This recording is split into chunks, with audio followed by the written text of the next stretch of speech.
তো ঠাকুরকে এখানে সন্ধ্যা দেখে জল মিষ্টি দিয়ে দিয়েছি। আবার ওর বাবা এসছে, ওর বাবা নিয়ে এসছে ওর জন্য। কে নিয়ে এসছে পাপা? এগরোল। ছেলে এখানে বসে বসে এগরোল খাচ্ছে আর কার্টুন দেখছে। ওর শরীরটা খারাপ, পুজোতে ভীষণ আইসক্রিম খেয়েছে তার জন্য। ওর বাবা অফিস থেকে বাড়ি ফিরেছে, আমার জন্য নিয়ে এসছে চাউমিন, ছেলের জন্য নিয়ে এসছে এগরোল। এই দেখুন, আমি এখনও খুলিনি। আর এখানে চাপালাম ভাত, আর রাতে রুটি গরম গরম কমপ্লিট। ভাত হবে বাবার জন্য, দুধ গরমও করে রেখেছি, চা বানাবো। হাজব্যান্ড গেল আমার শ্বশুরমশাইকে ইঞ্জেকশন দেওয়াতে।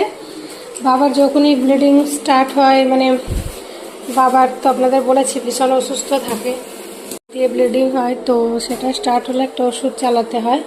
তো আজ আমাদের একজন পাশের বাড়িতে এসেছিলো, একটা পিসি হয়, তাদের বাড়িতে খুব মৌসম্বি হয়েছিল, নিয়ে এসেছি অনেক। মৌসম্বিগুলো পড়েছিল, কিন্তু এটার কি প্রবলেম জানেন তো, মৌসম্বিগুলো একটু মিষ্টি না। তো আমি একটা জুস বানাই, অনেকেই জানেন, বিট গাজর দিয়ে, তাতে দিয়ে খাই।